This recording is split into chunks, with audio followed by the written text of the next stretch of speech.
You're not sleeping tonight. Nobody is. You lie on a bed of damp straw that smells like mold, cold earth, and the sweat of every soldier who slept there before you. Every shift of your weight sends a ripple through the darkness. Rats scatter, armor clinks, someone coughs up something wet and heavy. The air tastes like smoke, horse manure, and fear. The camp is a living creature, restless, breathing, groaning. Men mutter prayers to saints they barely remember. Others drink until they pass out, because passing out is easier than waiting. Somewhere, a man is vomiting. Somewhere else, another is begging God for forgiveness. Your blanket is a joke. The cold pushes through it without resistance, gets into your bones, stiffens your fingers. You try to warm your hands on your breath, but it shakes too much. You remind yourself that you'll need these hands at dawn. But the worst part isn't the cold or the stink. It's the silence between the noises, the long, tense gaps when you wonder if the enemy is already moving toward you. If this is your last night. And dawn. Dawn is going to be worse. You grew up imagining soldiers as heroes, men in shining armor, marching in perfect lines, winning glory with every swing of the sword. But now, surrounded by the real thing, you can't help noticing how wrong every story was. Nobody here looks heroic. Most look hungry, exhausted, and scared. Some look barely old enough to shave. The closest thing to armor you've seen tonight is a padded jacket stuffed with straw and hope. Metal breastplates, maybe 3 in the entire camp. Swords? Rare and prized. Most men carry spears with cracked shafts, axes meant for woodcutting, or knives that should have stayed in a kitchen. And the discipline? Forget it. Soldiers argue, shove each other, fall asleep drunk, or wander off to gamble their boots away. This isn't a legendary host, just a desperate crowd of peasants forced to fight for a lord they'll never meet. As you look around, you understand the truth. You're not part of a noble army. You're part of a terrified mass of bodies, waiting to collide with another terrified mass of bodies. And tomorrow, your stomach won't just be knotted with fear, it'll be knotted with something far more disturbing. Breakfast comes in a wooden bowl that probably hasn't been washed in weeks. Inside is hard bread, the color of dirt, and salted meat that smells sharp and sour. You pick off a worm without thinking too hard about how many others you didn't catch. You chew, and your jaw aches. Most medieval soldiers go into battle half-starved, not because food is scarce, though it often is, but because food is so poorly stored it might as well be poison. The bread could break a tooth, the meat could break your will. The ale is weak, but you drink it anyway because water might kill you faster than the enemy. Your stomach grumbles in protest.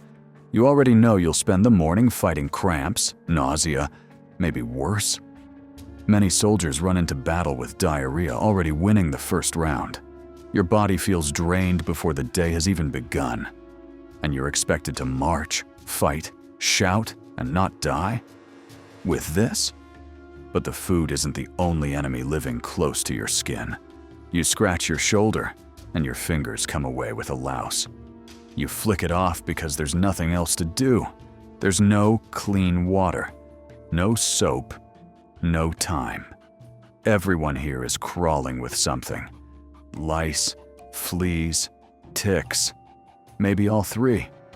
Your clothes haven't been washed since you got them.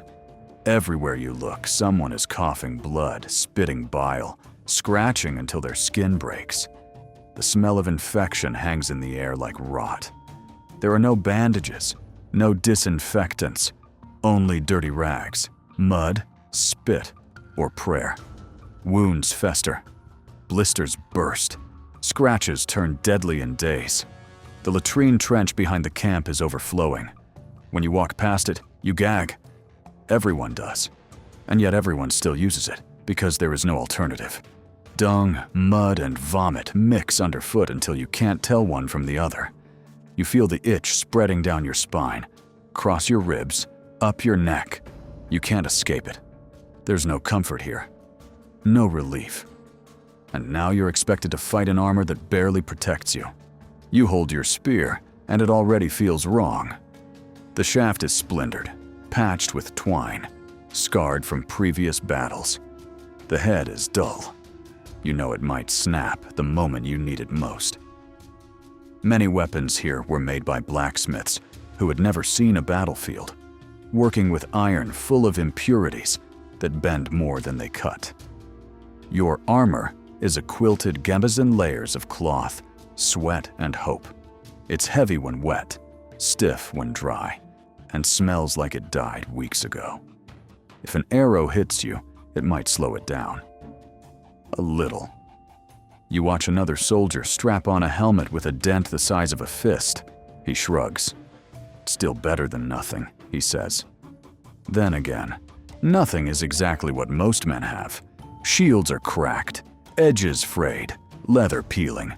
You can see daylight through some of them. You imagine blocking a sword with one, and the image ends with your hand getting cut in half. But even this gear won't save you when nature itself turns against you. The night sinks deeper, and the temperature drops even lower. You curl into yourself, but the cold wraps around you like a second skin. Your fingers feel numb, then painful, then numb again. You can't tell which is worse. The campfire is surrounded by bodies, dozens of men fighting for inches of warmth. Sparks fly into the dark as someone throws on wet wood that hisses like a snake. The smoke stings your eyes. A few men shiver uncontrollably. Hypothermia is already claiming them, long before the enemy ever will. Rain begins to fall thin at first, then heavier. The ground becomes mud. The mud becomes water. And soon you're sinking into it with every step. Wet boots mean blisters. Blisters mean infection. Infection means death. Cold weakens your grip, slows your reactions, turns your muscles to stone. And the dawn battle won't wait for you to warm up. But you're not just fighting cold tonight. You're fighting terror. Every rustle in the dark makes you flinch. Every snap of a twig feels like the beginning of a massacre. Your ears strain to separate footsteps from wind, breathing from hoarse snorts, shadows from shapes that shouldn't be there. Night raids are common. Enemy scouts slip in, slit throats, cut tether ropes, set tents on fire. A camp this large might take minutes to collapse into chaos. If the alarm goes up too late, half of you could be dead before you're fully awake. Some men sleep with their weapons in their arms, gripping them like lovers. Others refuse to sleep at all. The fear hangs over the camp heavier than the smoke. Torches flicker, casting wild shadows that stretch like monsters across the mud. You keep thinking you see movement beyond the firelight. A figure, a blade, a torch. And even if the enemy doesn't come, something else will. The noise. You close your eyes, but still hear everything. Snoring, vomiting, swearing, praying, horses stamping, armor clanking, fires hissing. A man is screaming in his sleep. Another is having a coughing fit that sounds like he's drowning. The stench is a physical force sweat. Manure, unwashed bodies, rotting food, wet wool, disease. You try breathing through your mouth, but the taste is somehow worse. You feel your mind fraying. Too much noise, too many bodies, too many ways to die. You want silence, warmth, cleanliness, anything. But you get none of it. Men snap at each other over nothing. Fights break out. Someone threatens another with a knife. The pressure is too much for everyone. You try to steady your breathing, to stay calm. But the dread keeps rising. And soon, even alcohol won't help. You sip from a shared flask. It burns going down, which is the entire point. Alcohol dulls the fear, softens the edges of reality, helps you forget how cold and sick and exhausted you are. But it wears off fast. and the dread rushes back harder. Some soldiers cling to religion. They kiss crosses, whisper psalms, beg saints for strength or forgiveness. Others swear they saw omens, bad ones, a dead bird, a strange cloud, a dream that felt too real. You notice how young many soldiers are. Boys, really. 14, 15, 17. They talk about home like it's a dream they barely remember. They pretend they're not afraid, but their hands shake just like yours. Faith helps some. Allah helps others. For most, nothing helps at all. And then, finally, the sky starts to lighten, and the true horror begins. The first glow of dawn feels like a curse, not a blessing. Your body is stiff from the cold, your stomach twisted, your head aching. You feel half dead already, and now you're expected to fight. The army forms up in a chaotic shuffle. Men shout orders nobody can hear. Spears jab backward at your knees. Mud sucks at your boots. Someone vomits beside you. Another man faints. Then the horns sound. Everything inside you freezes. When armies clash, it's not elegant swordplay. It's bodies slamming together, men screaming, weapons breaking, shields splintering, mud flying, blood spraying. You barely see anything, just shapes, movement, fear. You swing without thinking. You push, stumble, choke on smoke and breath and panic. Most deaths happen in the first few minutes. Crushed, trampled, stabbed by accident, hit by friendly fire. You try not to fall. Falling means dying. You don't feel brave. You don't feel heroic. You just feel small. But what happens after the fighting is somehow, when the battle ends, it doesn't really end. The screaming keeps going. The wounded crawl, begging for help nobody can give. Blood turns the mud into something thick and sticky beneath your boots.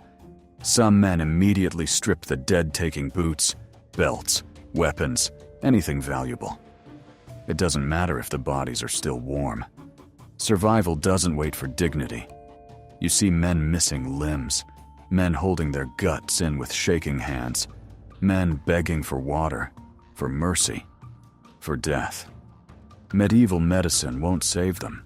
Infection will take most within days.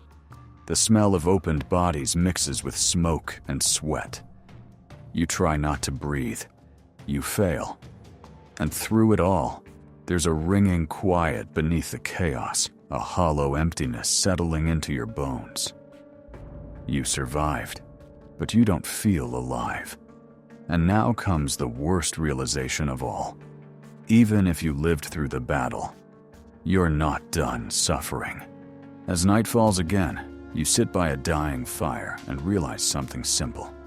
A modern person, someone with clean water, steady meals, warm clothes, medicine, wouldn't last a single night in this world. Not mentally, not physically, not emotionally. You think about home, about warmth, about real blankets, real beds, real safety. Things you'll never take for granted again, if you ever see them again. Most modern people imagine medieval soldiers as brave, rugged warriors. But now you know the truth. They were scared, sick, hungry human beings fighting a system designed to break them.